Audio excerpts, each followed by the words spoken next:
Unconscious mind आपके दिमाग का वो हिस्सा है जिसके बारे में आपको डायरेक्ट जानकारी नहीं होती।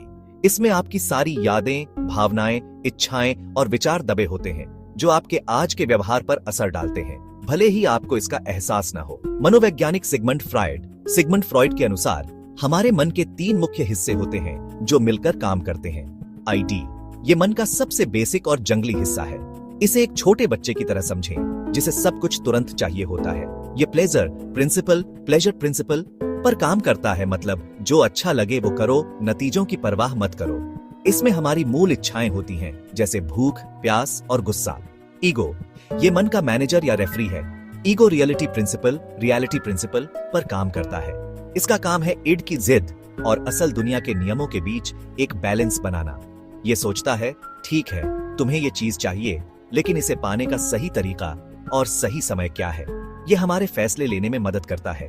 सुपर ईगो, ये हमारा नैतिक कंपास, मॉरल कंपास है, यानी हमारे अंदर की सही और गलत की आवाज। ये हमें हमारे माता पिता और समाज से मिले आदर्शों और नियमों की याद दिलाता है। जब हम कुछ गलत करते हैं तो सुपर ईगो ही हमें गिल्ट महसूस कराता है, और जब कुछ अच्छा करते हैं तो गर्व महसूस कराता है।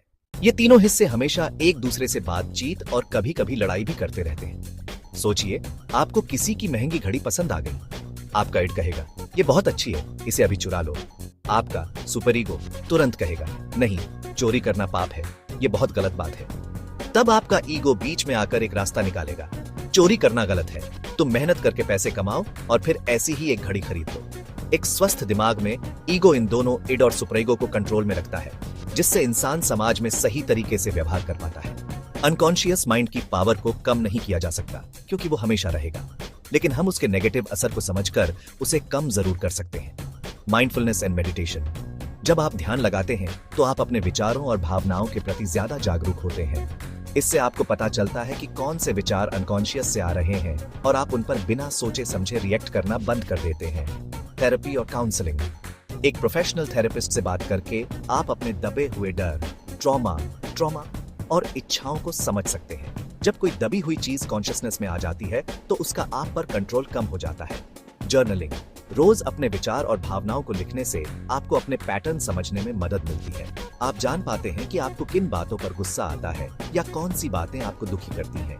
ये एक तरह से अपने अनकॉन्शियस माइंड से बात करना है। सेल्फ अवेयरनेस, अपने व्यवहार पर ध्यान देना, खुद से सवाल पूछना, मैंने ऐसा क्यों किया, या मुझे इस बात पर इतना गुस्सा क्यों आया। जितना आप खुद को जानेंगे उतना ही अनकॉन्शियस का आप पर अंधा कंट्रोल कम होगा। इन तरीकों से आप अपने अनकॉन्शियस माइंड को दुश्मन नहीं, बल्कि दोस्त बनाकर अपनी जिंदगी